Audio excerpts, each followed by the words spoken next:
Саламатсызбы? Региондо Абалким автордук программасы. Кыргызстанда шайлоонун шайтан оюндары кайрадан башталды. Жогорку кеңешке депутат боломун дегендин баары эл аралап, шайлоочулар менен жолугушууларды өткөрүп жатышат. Арасында кеминде 2 чакырылыштан бери депутат болуп отурган экс-депутаттар менен дээрлик эгемендүү Кыргызстандын жогорку кеңеши түптөлгөндөн бери депутат болуп жүргөндөрү да бар.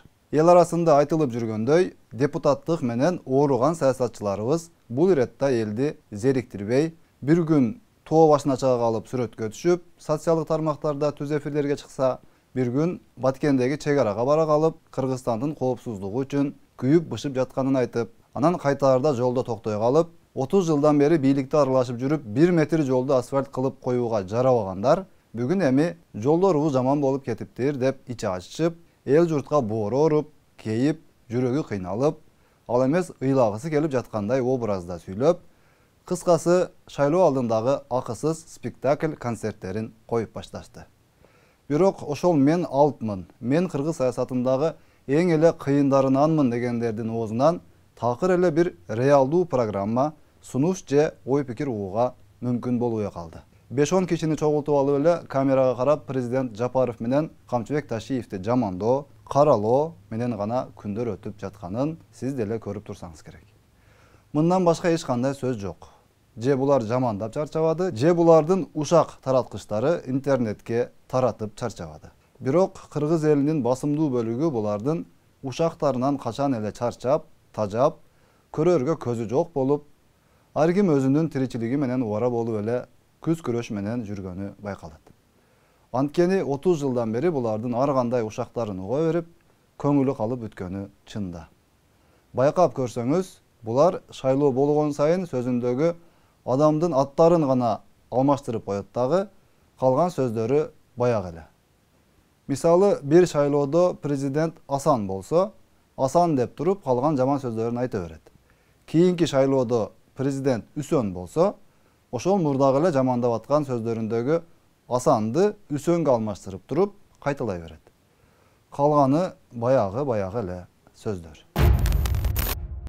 Эми эл журт Кыргызстанды өзгөртүп, баягы элдин ырыскысын жегич ички иштерден тазалап, адилеттүү, маданияттуу, билимдүү, мекенчил адамдарды бийликтин жогорку бутактарына алып келип, депутат кылып, иштетип, өлкөбүздү өнүктүрөлү деп турган чакта, ортодон чыга калып эле тоокулады, эми эмне болот, кар жаады, эми свет өчөбү деп ырымчыл болуп, сөз чыгарып, жолунан бир мышык өтүп кетсе дагы президент менен байланыштыра берген түшүнүксүз эле бир адамдар пайда болду. Өзүнүн сөзүн эле кайсыл бир көзү ачыкка шылтап туруп, жазып чыккандар болсо андан көп. Кыскасы, кыргыз эли бул күндөрү ар тараптуу өзгөрүү доорун башынан өткөрүп жатат сыяга. Бирөөгө бирөөнүн сөзү жакпай, бири-бирин жамандап, бири-бирин уяткарып, күнөөлөп, шылдыңдап, тебелеп тепсеп, ким биринчи кыйкырып чыкса эле ошонуку туура деп түшүнүп калгандай заманда жашап жатабыз. Баарыбыз укугубузду жакшы билүүгө аракет кылабыз го, бирок мамлекет алдындагы, улут алдындагы, Кудай алдындагы милдеттерибизди такыр эстегибиз жок. Элдик бийлик болду деп мамлекетибиздин башына ажоону өзүбүз шайлап, колдоп кубаттайбыз дагы, анан анын тазалоо иштерине кайра эле өзүбүз нааразы болуп чыгабыз. Шайлоо таза өтсүн дейбиз дагы, кайра эле өзүбүз кимиси канча акча берет экен деп издеп, көбүрөөк тыйын бергенин шайлайбыз деп ачык эле айтып отурабыз. Арабызда акча бербесе шайлоого барбаймын деп коркутуп, өзүнүн добушун кадимки товар катары көргөндөрүбүз да аз эмес. Анан шайлоодон кийин кайра эле өзүбүз депутаттарыбызга нааразы болуп, карганып шиленип, ар кандай жаман ат коюп, шылдыңдап, мыскыл жана тамаша кылып жүрө беребиз.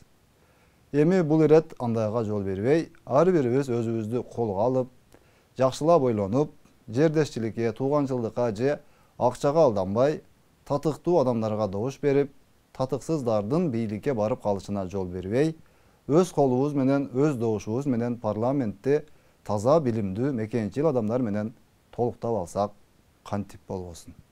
Ким бийликчил партиясымын деп менин атым сатып баратса, барып атса элге. Мына элге кайрылам, бербе добушту, башка партияларга бергиле мына.